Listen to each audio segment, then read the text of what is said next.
You want me to look at you or the camera? Let's look at the camera. All right. Kevin Palmer here with Rea Hederman from the Heritage Foundation. Ray, what did you think of the subject of Medicare in that debate last night? Well, I thought it was interesting the president said, you know, if you're 54, you want to listen, because I think the news that people under 55 hear, they're not really going to like what the president has done for Medicare. What the president basically did is cut Medicare severely in order to pay for his health care bill. And the problem is, the way that the president cut Medicare means the providers are no longer going to see future Medicare beneficiaries. I mean, let's look at the data. The Medicare trustees said at the end of 10 years, the end of this decade, when people 55 now are thinking about retiring, about 15% of hospitals and nursing homes are going to be losing money every year because of the president's cuts. Medicare providers are only going to be paid about less than Medicaid rates at the end of this decade, and we know Medicaid beneficiaries don't have access. So if you're listening to somebody 55 or above, you got to be concerned about the fact that a lot of hospitals are going to be losing money on an annual basis, and the fact that you may never get in the door to see a future doctor or be able to see hospitals to be treated because of the president's Medicare cuts to expand Obamacare. We heard the president come up with a few talking points last night that we've heard over and over again, that Medicare is going to become a voucher system under Romney's plan, that seniors are going to have their out-of-pocket costs increased by $6,000 a year.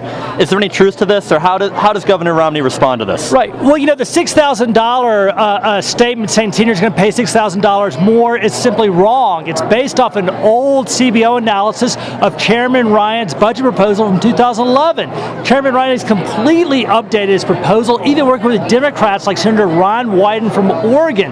And so the $6,000 number is based on a plan that simply doesn't exist anymore. And the problem with the voucher argument is kind of the typical stare tactic we hear associated with entitlements. You know, you think of voucher, you think you're going to get like money for a hamburger, maybe a free airline ticket because your airline got delayed.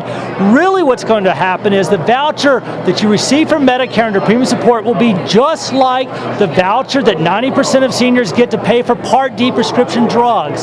What it means is that the federal government is going to pay a share of your Part B, Part A Medicare premium, just like the government pays for your Part D prescription drug premium.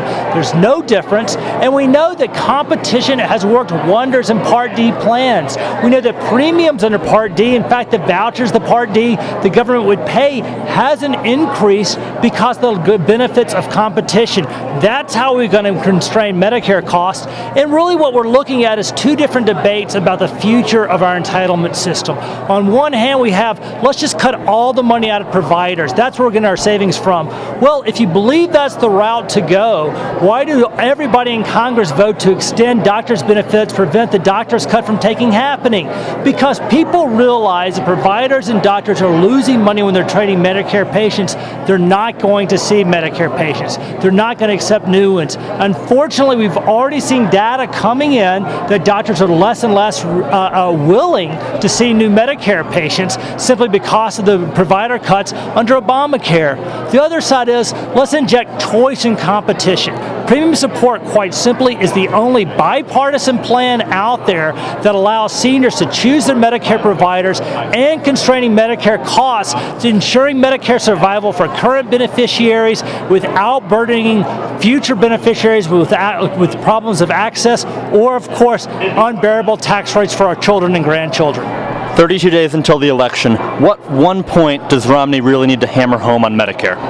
I think he needs to make clear basically the analysis of what are the impact of the president's plan is going to do. Lack of access because provider cuts, you simply cannot cut $700 billion from providers, cause hospitals to lose money, and think they're still going to see patients. If you're losing money, businesses tend to exit that line of business. That's the same truth that it is for hospitals as it is for computer manufacturing, car manufacturing, or the restaurant business.